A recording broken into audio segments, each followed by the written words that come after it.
What is inflation really? Inflation is a sustained increase in the general price levels of goods and services in an economy over time. That is the mainstream definition, a description of what happens, not an explanation of why it happens.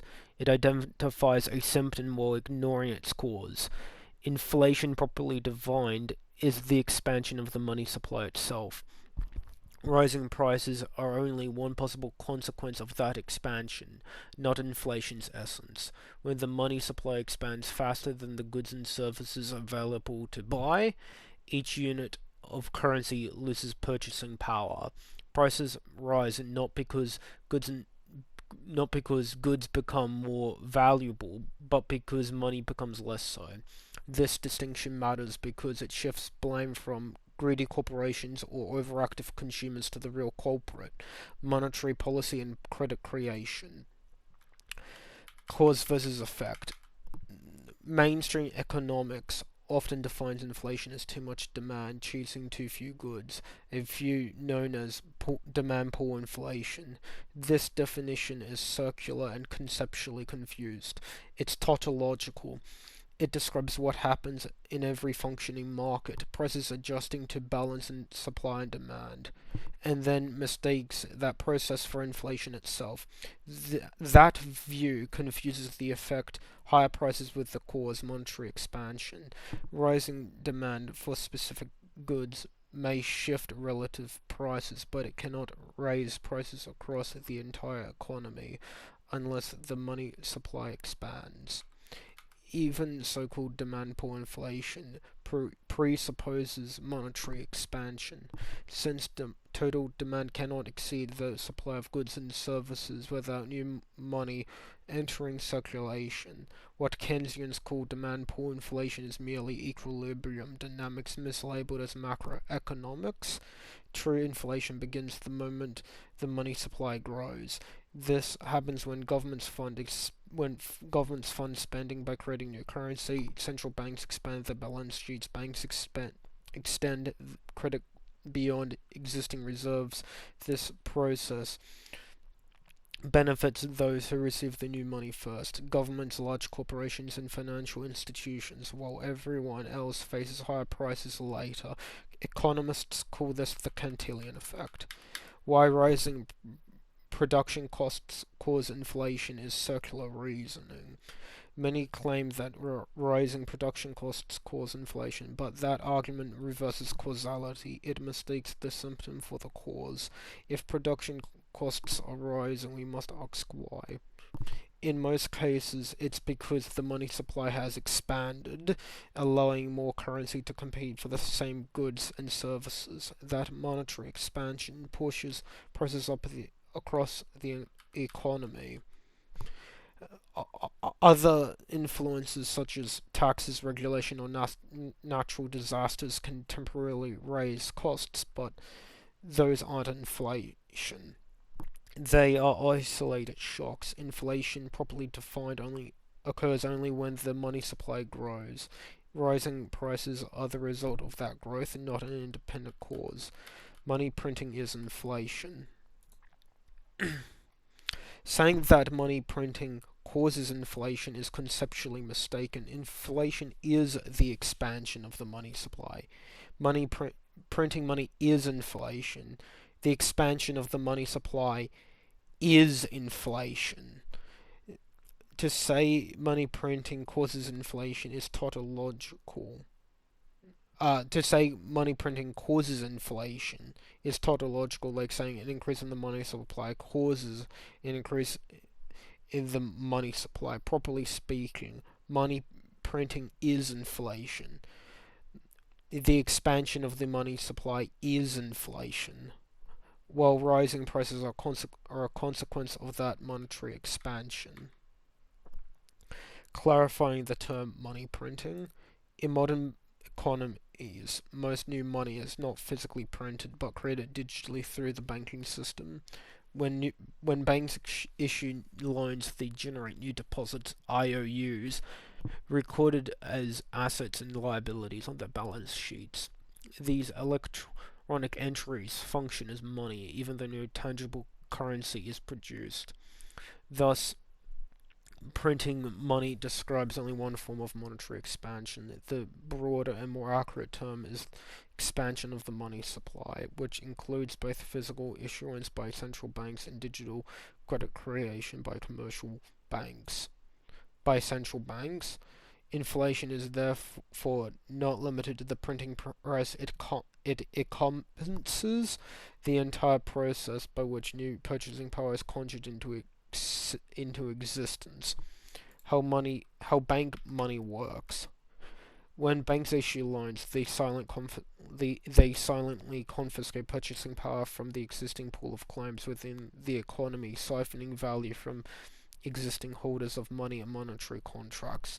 This this expand this expands the money supply, but not the economy's real wealth. On their own books, this new money exists only as accounting entries, an asset, the loan, matched by a liability, the deposit. When the loan is repaid, the corresponding entry is manually deleted from the bank's balance sheet. On paper, this looks like the money has been extinguished, but this is a deceptive bookkeeping convention, a procedural illusion that hides the real continuity of purchasing power in the wider economy. The money spent into circulation from that loan still resides elsewhere, in other accounts sustaining demand and pricing dynamics. The system elasticity exists only because new credits almost always create faster than old credit is retired. True construction would require the entire system to issue less credit than it retires, something that rarely happens outside crises. Thus, what appears as balance sheet symmetry is in reality a self-reinforcing expansionary cycle. Fiat money is a debt instrument. Fiat money is a liability of the state that imposes it as legal tender. Those who hold it silently finance government expenditure through the continual devaluation of their purchasing power. Every new unit of currency issued dilutes the value of the dollars already in existence, functioning as a hidden tax upon savers and wage earners alike. Holding fiat money, therefore, is an act of involuntary taxation. The state extracts value not by direct levy, but by inflating the supply of its own liabilities, transferring real resources to itself without explicit consent. This erosion of monetary integrity ensures that citizens perpetually pay for government spending through depreciation rather than transparency. Worse still, the system punishes productivity under the guise of progress. When nominal income rise merely to keep pace with devaluation, individuals are pushed into higher tax brackets, a phenomenon known as bracket creep. The illusion of gain conceals a real loss of purchasing power. Capital gains taxation compounds this injustice. When scarce assets rise in price only because the measuring unit, the fiat currency, has been debased, the state demands tribute on a phantom profit. Holders are penalized not for enrichment, but for attempting to preserve value. In this way, fiat money institutionalizes a perpetual asymmetry. Citizens bear the cost of monetary expansion, while the issuer reaps its benefits. It is a system of concealed expropriation, taxation by dilution, masquerading as policy. Gold, Bitcoin, and goldbacks. Gold. Inflation, properly understood as the expansion of the money supply, does not automatically lead to higher prices. If the total supply of goods and services grows faster than the money supply, each unit of currency will in fact buy more, not less. For example, if productivity rises by 50% while the money supply expands by 20%, prices should fall by roughly 30%. That fall in prices represents genuine economic progress, not decline. Under a sound money system, The natural consequence of growth is deflation. Goods become cheaper as society becomes wealthier. Gold demonstrates this principle. When productivity increases faster than gold mining, the value of gold rises in terms of what it can buy, meaning prices fall in gold terms. That's not bad. It's evidence that people are getting richer in real terms. The deliberate theft of fiat inflation is that it steals this benefit. Instead of prices falling as society becomes more productive, the state prints enough new money to keep prices stable, confiscating what would have been your gain in purchasing power. Gold remains the foundation of sound money because its supply expands slowly and predictably, aligning with real-world productivity. This natural restraint This natural restraint prevents runaway devaluation. Gold cannot be printed at will. Falling prices under a falling prices under a gold standard reflects the benefits of increased productivity, not an economic problem. They show that consumers, not governments, capture the fruits of growth. Gold-backed small denomination gold notes that follow the same logic. Their supply grows slowly and predictably. They experience technical inflation, more units over time, but not destructive inflation that erodes value. Each gold back is backed by a fixed amount of gold, ensuring stability in purchasing power. Bitcoin. Bitcoin has a fixed supply cap of 21 million coins. Its irreversibility of payments is both its greatest strength and its greatest practical trade-off. If reversals were possible, no one would trust a digital asset that could be undone at will. Its security depends on the impossibility of its security depends on the impossibility of its security depends on the impossibility of double spending, but that also means mistakes are permanent. Because double spending is not possible in Bitcoin, it's the only reason why it has any value, because otherwise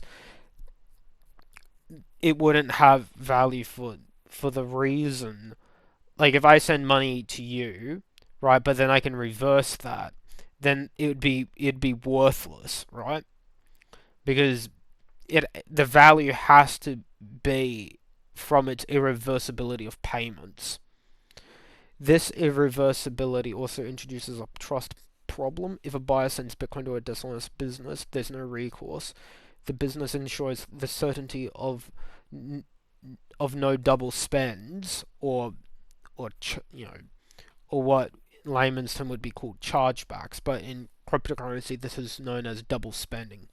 So the business enjoys the certainty of no double spending, but customers face total loss if defrauded. If this asymmetry may require third-party mediators to handle disputes, ironically reintroducing middlemen that Bitcoin aimed to eliminate. Self-executing smart contracts can reduce but not remove this problem.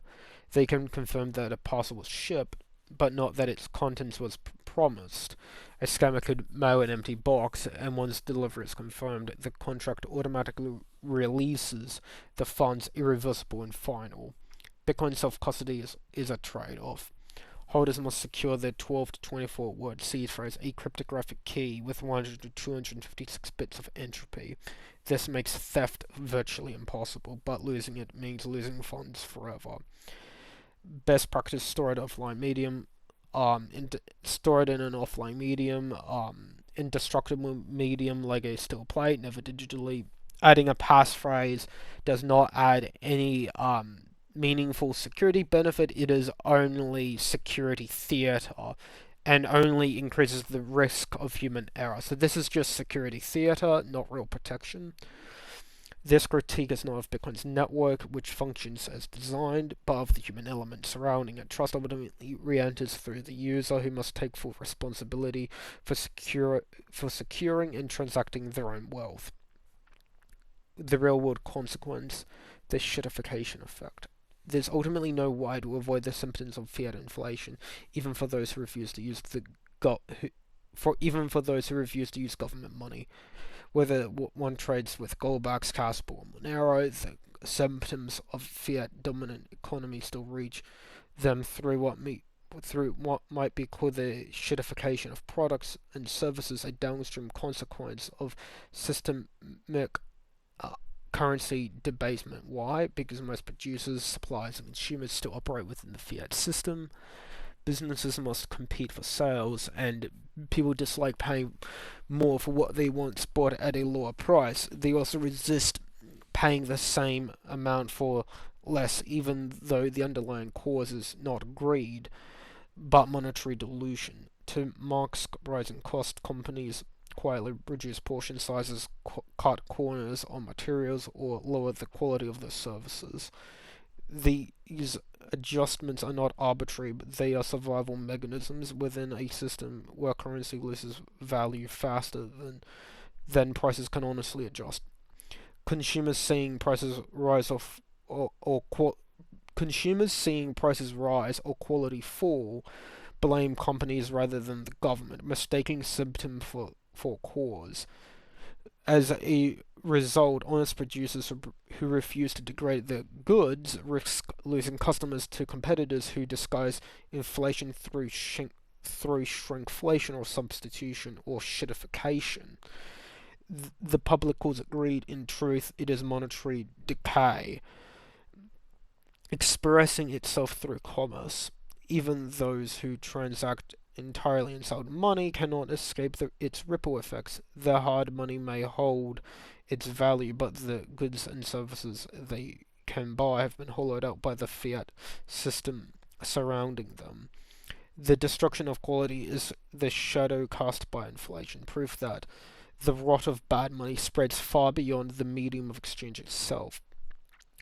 This process ends only when society abandons fiat currency altogether and replaces it with money that cannot be created out of nothing, whether it's Goldback's Monero or Casper or even something like Bitcoin Cash or any other form of sound voluntary money.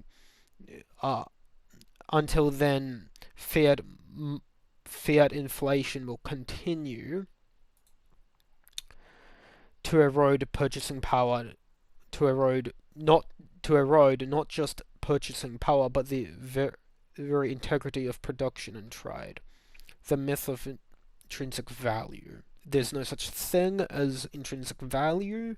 Value is subjective, arising from human perception, scarcity, and utility. Gold, Bitcoin, and fiat all derive worth from belief and acceptance, not from physical or algorithmic essence. Conclusion. Inflation is the expansion of the money supply itself.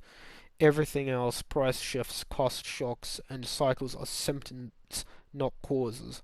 Language shapes perception, and perception shapes policy. Misdefining inflation blinds society to its root cause, the silent expansion of money itself.